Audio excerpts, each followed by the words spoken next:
Oi, pessoal, eu sou a professora Carla Dantas e hoje nós vamos estudar o Teorema de Pitágoras. Antes de iniciar o assunto, nós vamos recordar um pouquinho sobre triângulos. Os triângulos são figuras geométricas compostas por três segmentos de reta. Eles são segmentos fechados, ele é uma figura geométrica fechada. Aqui, olha, nós temos três triângulos. E eles são classificados de acordo com os seus ângulos internos. Olha só, esse primeiro a gente chama de acutângulo, porque ele tem apenas ângulos agudos, que são aqueles ângulos menores que 90 graus. Vamos recordar o que é um ângulo de 90 graus? Veja aqui embaixo, olha. O ângulo de 90 graus é aquele ângulo reto. Ele é fácil de reconhecer e ele é demonstrado de forma diferente, né? É um quadradinho. Quando a gente está lidando com ângulo reto, o símbolo é um quadradinho. Veja que os outros que não são retos são símbolos arredondados. Então, o primeiro é acutângulo, porque ele é composto apenas por ângulos agudos. Esse último aqui é o obtusângulo, porque ele tem um ângulo obtuso, um ângulo aberto, um ângulo maior que 90 graus. E a nossa estrela de hoje é o triângulo retângulo. O triângulo retângulo tem esse nome porque ele possui um ângulo reto. Está aqui, olha, um ângulo reto. Ele é fácil de reconhecer. Está vendo como ele é diferente de qualquer outro ângulo? O ângulo reto ele é representado quadradinho. Ele é composto por dois segmentos aqui perpendiculares, retinhos. Onde é que a gente vê ângulos retos? A gente é cercado por ângulos retos. Toda a quina da nossa casa, todo o cantinho da arquitetura, a ponta dos móveis, mesas, nós estamos cercados por ângulos retos. Em todos os lugares a gente pode ver, na arquitetura principalmente, que é preciso que as medidas sejam exatas, os ângulos retos nas cerâmicas, ângulos retos no telhado. Então nós somos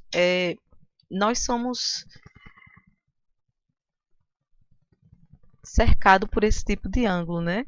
A gente lembra do ângulo reto principalmente quando bate o dedo numa quina dessa. Ângulo de 90 graus.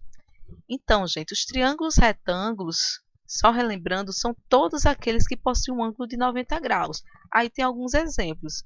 O ângulo de 90 graus não é necessariamente ficar aqui embaixo, não. Então, olha, aqui a gente tem um ângulo deitadinho, mas a gente vê que aqui em cima, olha, é 90 graus. Então, vocês têm que olhar, para aprender o Teorema de Pitágoras, vocês têm que ter o primeiro foco localizar o ângulo de 90 graus. Mas antes de a gente começar com os cálculos, vamos relembrar um pouco, conhecer um pouco sobre a história de Pitágoras. Pitágoras nasceu na ilha grega de Samos, por volta do ano de 570 a.C. Então, gente, faz um maior tempão, né? A ilha de Samos, ele está aqui, olha. Ele fazia parte da Grécia, vocês estão vendo aqui. Mar Egeu aqui, está circulado. É uma ilha bem bonita, gente. Tem algumas fotos, muito bonita a ilha. E lá também tem uma escultura em homenagem a Pitágoras, né? Tá aqui, ó, do lado esquerdo da tela, uma esculturazinha de Pitágoras, né? O seu famoso filósofo matemático. Pitágoras era filho de um comerciante. Esse comerciante de nome Mnesarco, ele veio de Tiro. Hoje Tiro pertence ao território do Líbano e virou cidadão de Samos após trazer alimentos de uma época de fome na região, enquanto a sua mãe era Partêmis, nativa da ilha. Existem muitos relatos que Pitágoras também fez visitas à Itália em companhia do pai. O pai era comerciante, provavelmente tinha boas condições financeiras e Pitágoras o acompanhava nessas viagens. Ele deve ter recebido uma boa educação. Aprendeu a tocar a lira e recitar poesias desde muito jovem. Entre os professores de Pitágoras, pode-se destacar três filósofos que o influenciaram desde muito jovem. O filósofo Ferécides, além de Tales, e o seu pupilo Anaximandro. Os dois últimos apresentaram a Pitágoras as ideias matemáticas. Lembram de Tales, do Teorema de Tales? Pois é, ele ainda chegou a ter contato com Pitágoras. Tales é mais velho que Pitágoras. Quando eles tiveram esse contato, Tales já era um pouquinho velhinho. Pitágoras tinha entre seus 18 e 20 anos e Tales era bem velhinho. Mas Tales deu um conselho para Pitágoras. Ele aconselhou que Pitágoras fosse ao Egito aprender mais sobre matemática e astronomia. E Pitágoras, como um bom pupilo, chegou aí ao Egito. Ele passou pelo Egito, também passou pela Índia e o fim também foi para a Babilônia. Essas viagens contribuíram para Pitágoras assimilar muitas ideias matemáticas, astronômicas e religiosas também. Depois que ele saiu da Babilônia, ele voltou para a ilha de Samos. Voltando para a ilha de Samos, ele depois da ilha de Samos, ele foi para o sudeste da Itália, para uma região chamada Magna Grécia. Foi para Crotona, né, na verdade. Ele fundou uma escola filosófica e religiosa. Lá, sua sociedade secreta era conhecida como Escola Pitagórica. Então, era uma escola, mas não era tudo aberto, não. Haviam reuniões que só membros sabiam que eram discutidos. Pitágoras também deu várias aulas em praças públicas, mas a reunião, a discussão feita dentro dessa escola era secreta, era só para membros, né? Uma coisa interessante que eles admitiam nessa escola, tanto homens quanto mulheres também. Agora vamos voltar ao nosso triângulo retângulo. Aqui a gente tem um triângulo retângulo. Visualizem aí no vídeo e olhem onde está o ângulo de 90 graus. Vocês já conseguem ver de cara que o ângulo de 90 graus está aqui, né? Olha. Ele é destacado de forma diferente. É um ângulo reto. Gente, quando a gente fala em triângulo retângulo, cada lado dele tem um nomezinho especial. E a gente precisa conhecer os nomes de cada lado do retângulo. Dois lados vão ser chamados de catetos e um lado vai ser chamado de hipotenusa. Como a gente sabe quem é cateto e quem é hipotenusa? A hipotenusa é o lado oposto ao ângulo de 90 graus. O ângulo de 90 graus está aqui. Quem é que está oposto? A hipotenusa. Os lados que compõem, que fazem parte, que tocam aqui no ângulo de 90 graus, são chamados de catetos. Então, olha, você olhou o triângulo, retângulo, você acha o ângulo de 90 graus, vê aqui o ângulo de 90, quem está tocando e compondo o ângulo de 90 graus é o cateto. São dois catetos, cateto e cateto. O lado que não toca no ângulo de 90 graus, que está oposto, a gente chama de hipotenusa. Esses nomes vocês não podem esquecer mais. Cateto, cateto e hipotenusa. Aqui, eu já falei, o ângulo reto é chamado de hipotenusa, o lado oposto, né? E os outros dois lados são chamados de catetos. Agora, o que diz o Teorema de Pitágoras? Diz o seguinte: o quadrado da hipotenusa é igual à soma dos quadrados dos catetos. Então, calma. O quadrado da hipotenusa é igual à soma dos quadrados dos catetos. Espera aí, quadrado, quadrado. Vamos lembrar um pouquinho aqui o que é isso. Quando eu digo que o número está ao quadrado, quer dizer que ele está elevado a 2, correto? Aqui, ó, o quadrado da hipotenusa é igual à soma dos quadrados dos catetos. Vamos olhar aqui esse triângulo retângulo. Aqui está o ângulo de 90 graus, esse quadradinho preto aqui marca o ângulo de 90 graus. Então, esses dois lados que tocam no ângulo de 90 graus são os catetos. E os outros dois ângulos são chamados de hipotenusa. Cateto. Aqui é o cateto que toca o ângulo de 90 graus. Aqui outro cateto que toca o ângulo de 90 graus. E o ângulo oposto é a hipotenusa. Então, a fórmula é o seguinte, gente. Aqui a hipotenusa, o lado é C. Nesse caso aqui, esse cateto de baixo é chamado de B. E esse cateto aqui, olha, em pezinho, é chamado de A. Como é que a gente faz essa fórmula do Teorema de Pitágoras, que você não pode esquecer? A hipotenusa, ou seja, quem é a hipotenusa aqui? C. A hipotenusa ao quadrado elevado a 2 é igual à soma dos catetos, a soma aqui tem o mais, dos catetos, dos quadrados dos catetos. Então, está aqui, esse cateto é A, então eu elevo A ao quadrado. Esse cateto é B, eu elevo B ao quadrado. Essa é a fórmula do Teorema de Pitágoras. Mas a gente tem que saber de onde é que saiu isso, né? Em todo triângulo retângulo, o quadrado da medida da hipotenusa é igual à soma dos quadrados das medidas dos catetos B e C. Copinha aí, olha, no seu caderno, exatamente essa parte aqui do slide, que ela é o que vai fixar o que é que a gente vai estudar. E a fórmula também, A ao quadrado é igual a B ao quadrado mais C ao quadrado. A hipotenusa é sempre esse aqui, ó, que está isolado, tá? Vamos ver esse exemplo. Sabendo-se que os catetos B e C valem 4 e 3, então está dizendo que o cateto B vale 4 e o cateto C vale 3. Determine o valor da hipotenusa A. Então, olha, gente, a gente tem aqui um triângulo retângulo, aqui está o ângulo reto.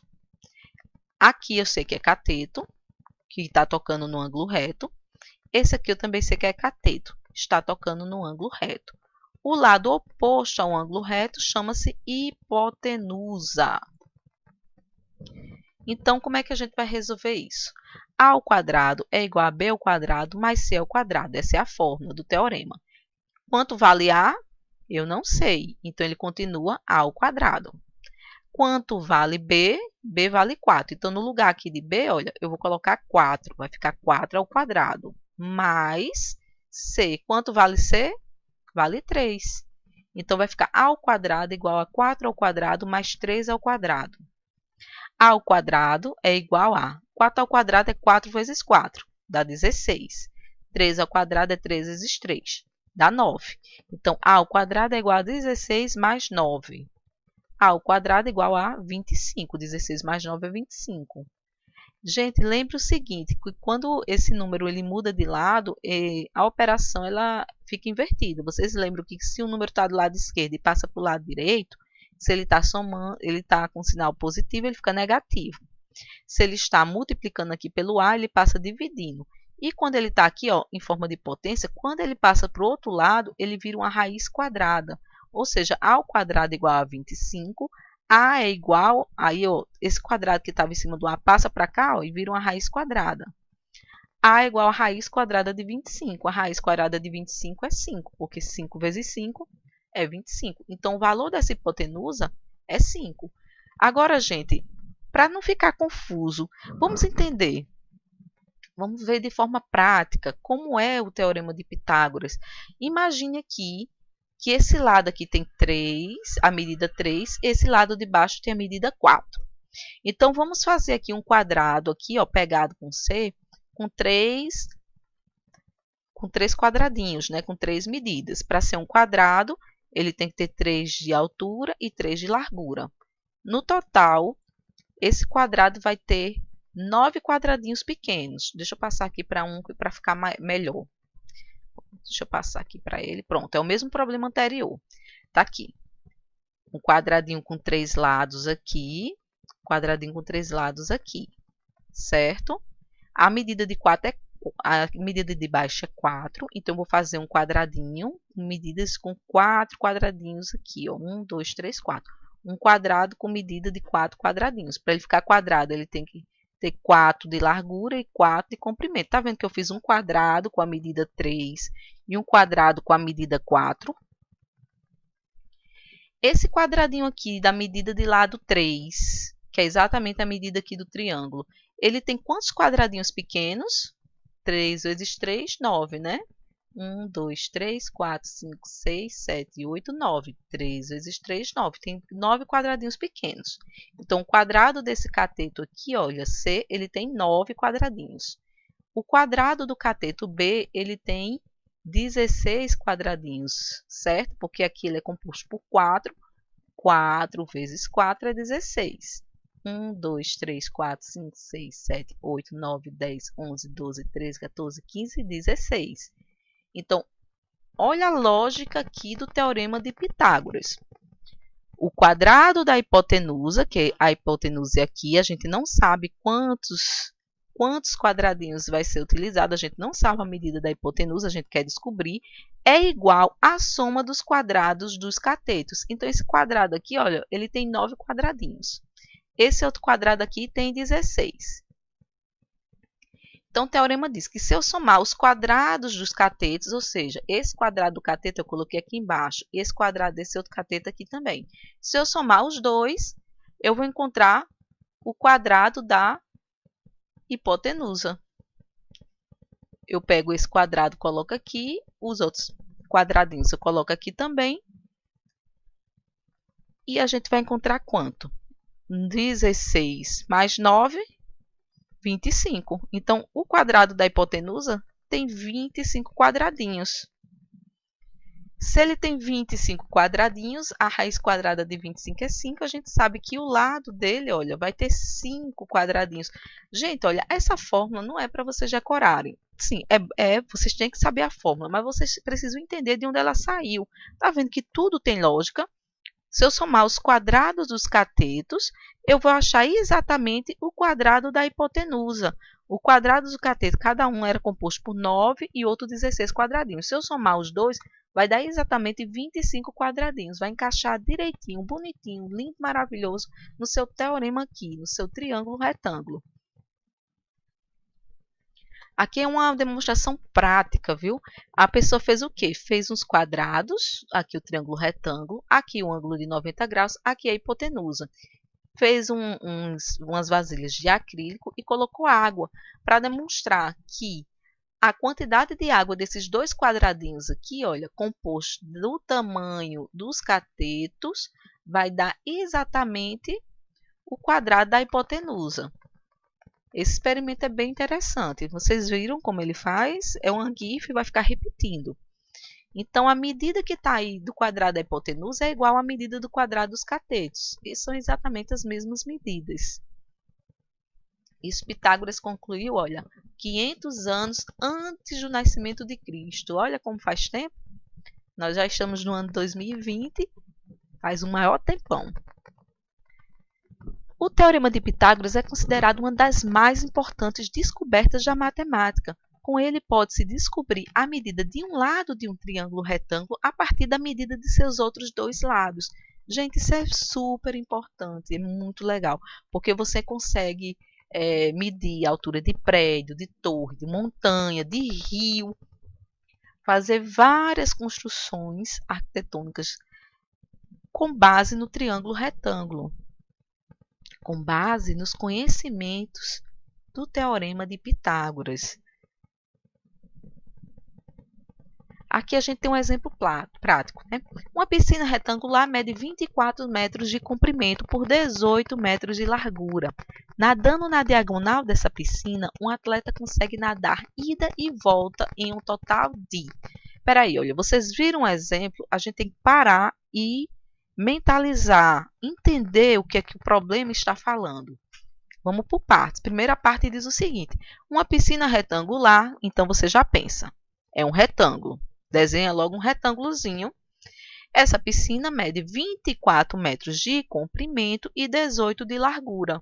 Então, vamos colocar um retângulo de 24 metros de comprimento e 18 metros de largura, certo? Aí diz que um atleta nada na diagonal da piscina. A diagonal é aqui, olha, dessa ponta a essa, ou dessa a essa. Não vai fazer diferença porque a diagonal é igual de qualquer um dos lados, né? Então, o atleta, ele nadou na diagonal da piscina. Aí diz o seguinte: um atleta consegue nadar ida e volta em um total de... Então, peraí. Eu já sei que a piscina tem 24 metros de comprimento. Ela tem 18 de largura. E ele quer saber a medida dessa diagonal aqui, ó. Porque é o trecho que o atleta percorreu nadando.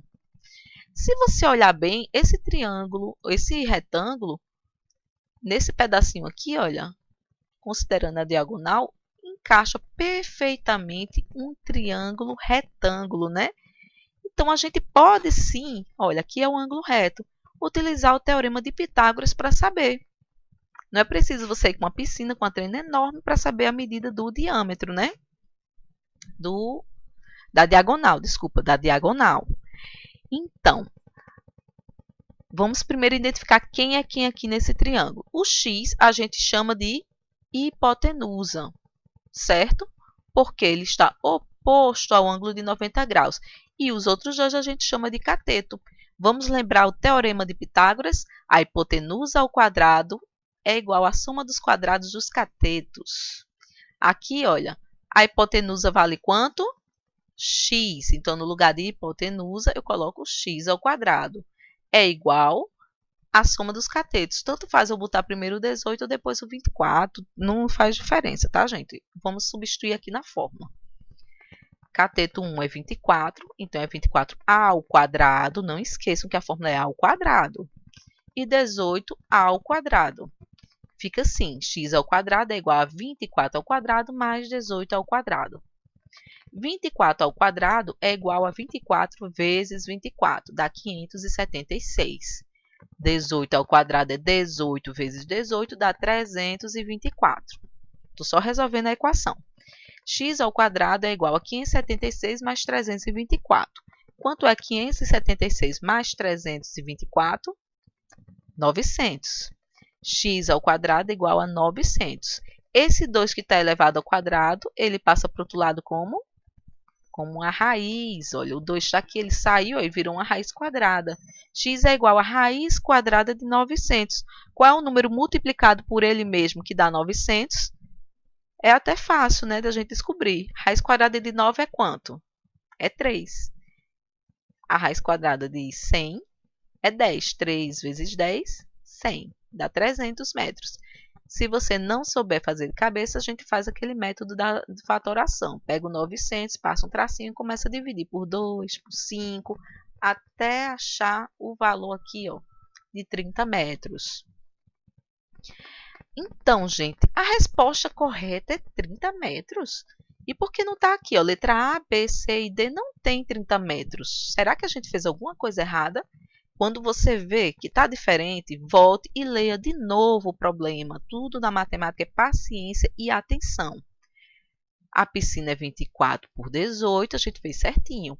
Nadando na diagonal dessa piscina, um atleta consegue nadar ida e volta. Olha só o que o problema diz. Ele nadou, ele foi nadando e voltou nadando. O problema não pediu a medida da diagonal. Ele pediu quanto o atleta percorreu. Então, se ele percorreu 30 na ida e 30 na volta, a gente faz 30 mais 30, que vai dar 60 metros. Então, o atleta nadou 60 metros. Tá vendo, gente? Como a gente tem que ter atenção. Esse mesmo problema eu poderia estar perguntando qual a medida da diagonal dessa piscina. Aí a gente encontraria o 30. Só que o problema ele foi mais específico. Ele disse, olha, o atleta foi nadando e voltou nadando na diagonal. Ou seja, ele andou 30 para ir e mais 30 para voltar. A gente vem em soma. Então, a resposta certa é a letra D. Tentem voltar o problema e resolver sem ver a resposta, porque aí você aprende na tentativa e vê onde você está errando. Vamos ver mais um problema agora. Em um dos efeitos visuais para promover o início de vendas dos apartamentos, um feixe retilíneo de luz parte do topo do prédio e atinge o solo em um determinado ponto, conforme indicado na figura. Deste modo, pode-se concluir corretamente que a altura do prédio em metros indicadas por H da figura é. Gente, esses prédios grandes em construção, normalmente eles fazem uns efeitos visuais para quem está passando, para chamar atenção. Então, o que é que foi feito nesse prédio? Partindo-se do topo, é jogado um feixe de luz até um determinado ponto aqui do solo. Então, isso aí é uma publicidade, né? Para promover o início das vendas dos apartamentos. Então, gente, aqui está dizendo para a gente prestar atenção na figura. O problema só diz que o feixe de luz sai do topo para cá, então eu sei que o feixe de luz é essa medida aqui. Ele atinge o solo em um determinado ponto. Aqui eu já vejo, olha, que a distância de onde está saindo o feixe de luz até o ponto que é atingido, ó, dá 18 metros. Aqui na figura também mostra que o feixe de luz percorre 30 metros. E a gente vê ó, que com a base, com a lateral aqui do prédio, a altura aqui do prédio, a gente fez um triângulo retângulo. Olha onde está o ângulo reto aqui, ó, exatamente aqui embaixo. E ele pede a altura do prédio. Então, ele quer essa medida aqui, ó, tá vendo? H de altura, se a altura se esse lado é H aqui, esse lado também é. Pitágoras se adiantou e botou logo a resposta certa. Antes de tudo, vamos localizar logo aqui a hipotenusa, antes de iniciar a resolução. Então, qual é o lado que está oposto ao ângulo de 90 graus? É esse aqui de cima. Então, aqui é a hipotenusa. Os outros dois lados a gente chama de catetos, né? Cateto e cateto. Esse cateto de baixo eu sei que mede 18. Esse cateto aqui eu não sei quanto mede. É a altura do prédio, é o que eu quero descobrir. Eu vou chamar de x. Então, o teorema de Pitágoras diz que a altura ao quadrado, a hipotenusa ao quadrado é igual à soma dos quadrados dos catetos. Então, a hipotenusa vale quanto? 30. Então, no lugar de h de hipotenusa, eu vou colocar 30. No lugar do primeiro C, eu vou botar x e no segundo C, eu vou colocar 18. Prestem atenção na substituição, como foi diferente do problema anterior. No problema anterior, a gente queria descobrir a hipotenusa. Nesse caso, não. Ele deu a hipotenusa, é 30. Só fiz substituir. No lugar de hipotenusa, 30. No lugar desse cateto, x. No lugar do outro cateto, 18. 30 vezes 30 é 900. Igual a x ao quadrado, repito, mais eu desço. 18 vezes 18, 324. Ficou 900 igual a x ao quadrado mais 324. Vamos inverter a conta. Quando a gente inverte a equação completa, aqui o x ao quadrado, eu adiantei um pouquinho, gente. Você pode, quando você for resolver, colocar x ao quadrado mais 324 do lado esquerdo e 900 do lado direito, certo? Aí depois você pega o 900, o 324 está do lado esquerdo, joga para o lado direito que ele vai ficar negativo. Aqui eu pulei uma parte, nem notei isso. 900 menos 324 é 576. Raiz quadrada de 576, que dá 24, porque 24 vezes 24 é 576. Como Pitágoras tinha adiantado, a altura do prédio é 24 metros. A resposta correta é a letra B. Então, gente, só uma curiosidade. O teorema de Pitágoras foi atribuído a ele, né? Mas existem alguns achados antigos, como essa placa aí de argila, a YBC 7289, que era utilizada antigamente na Mesopotâmia, mais ou menos entre 1800 e 1600 a.C. Pitágoras é mais ou menos de 500 a.C. Ele foi bem antes, uns 1.300 anos, pelo menos, antes de Pitágoras, esse achado. E ele mostra exatamente o uso do teorema dele. Apesar de não ser descrito, olha, mas a gente vê aqui, tem um quadradinho. Essa escrita aqui usada é cuneiforme. Ela é feita utilizando essa argila com ela mole ainda. Então, é feito os números empurrando um equipamento, um aparelhozinho que você vai fazer nos números aqui. Ó. A gente vê daqui desse lado esquerdo os furinhos. Isso aqui é tudo representando números, gente. Tudo isso tem uma representação numérica. Ela tem mais ou menos 8 centímetros de diâmetro para caber assim na palma da mão. Era como os estudantes de escribas estudavam antigamente. Era como o caderno deles, né? Eram essas placas de argila. No Egito vocês já estudaram que tinha um papiro, né? Então, na Mesopotâmia, usava-se esse outro tipo de material, a argila. O legal deles terem usado a argila é que nos dias de hoje, uma placa tão antiga, né? 1800, 1600 a.C., ela ainda está aí, a gente ainda consegue ver alguma coisa, distinguir algumas coisas aí nela. Tem também a outra placa, né? A Plimpton 322, que é uma tabela de argila. Ela está parcialmente quebrada, faltou um pedaço aqui dela, mas aqui, olha, gente, são os ternos pitagóricos. O que é isso? São medidas de triângulos retângulos. Aí aqui, olha, tudo aqui está descrito, as medidas de cada triângulo retângulo. Ela também tem uma escrita cuneiforme, né, que é uma plaquinha de argila, usa-se quando a argila está amolecida para poder escrever, né, com algum equipamento e vai fazendo essas figuras que na verdade são números, né? Também mais ou menos 1800 a.C. Gente, a gente já conheceu o Teorema de Pitágoras, o que é que a gente vai fazer agora? Estudar, né? Então, vamos agora para mãos à obra, começar a fazer a atividade. Se não entendeu, volta para os exemplos resolvidos, que a gente vai conseguir aprender.